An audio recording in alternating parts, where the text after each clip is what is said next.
Christianity, from its earliest days, has always been about encountering God. At the heart of the faith lies a profound question: how do we know we are following God's will? How can we be sure we have found the true church established by Jesus Christ?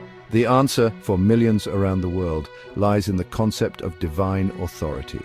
Divine authority points to a source of teaching and guidance that comes directly from God. It's about trusting that our beliefs and practices are rooted in something bigger than ourselves, something timeless and true.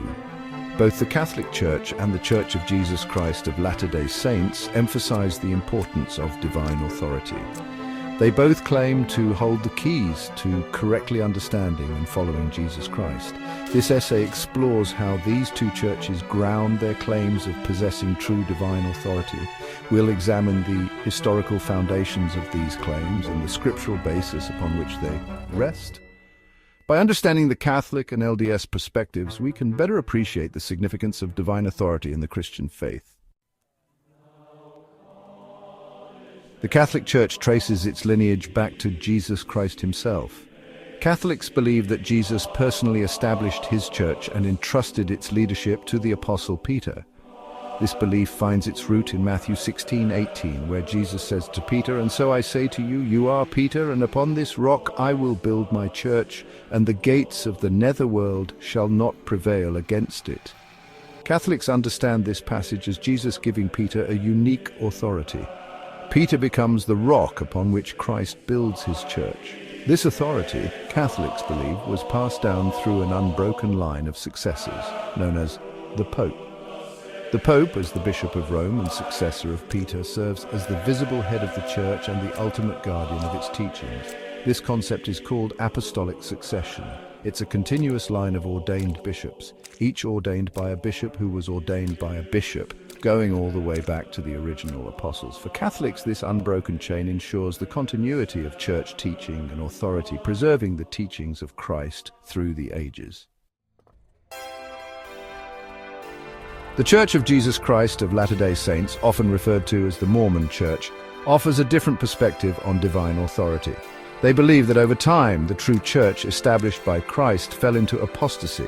Essential doctrines were lost and the priesthood authority to act in God's name was taken from the earth. This event, they believe, necessitated a restoration of the original church. According to LDS belief, this restoration began in the 1820s through the prophet Joseph Smith. Smith claimed to have been visited by God the Father and Jesus Christ, who instructed him to restore the true church. He also claimed to have been visited by John the Baptist, who restored the Aaronic priesthood, and by Peter, James, and John, who restored the Melchizedek priesthood. These priesthoods, according to LDS theology, are essential for administering the ordinances of salvation and for continuing revelation from God. Joseph Smith, they believe, received revelations from God that are recorded in the Book of Mormon, a companion scripture to the Bible.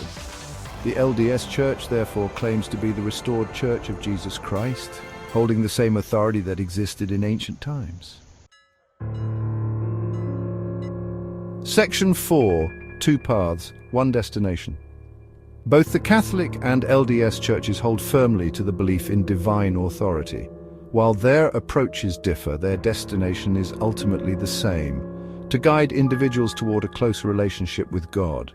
Catholics look to the papacy and the apostolic succession as the guarantors of their faith.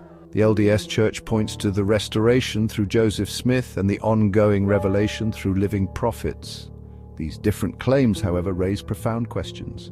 Can both claims to exclusive authority be true, or is there a single definitive line of authority established by Christ? These are questions that individuals must wrestle with as they seek to understand the nature of divine authority and its role in their own faith journeys. Section 5. The importance of divine authority. The question of divine authority is not merely an academic debate. It has profound implications for how we live our lives. If a church truly holds divine authority, then its teachings carry the weight of God's own word. Its ordinances become channels of God's grace, and its leaders become guides on the path to salvation. Both Catholics and Latter-day Saints find immense comfort and strength in their belief in divine authority. It provides them with a sense of certainty in a world often filled with doubt and uncertainty. It gives their lives meaning and purpose, knowing that they are part of something larger than themselves, something ordained by God. Which of these traditions, then, holds the true key to divine authority? That is a question each individual must answer for themselves through prayerful study, sincere seeking, and a willingness to follow where the truth may lead.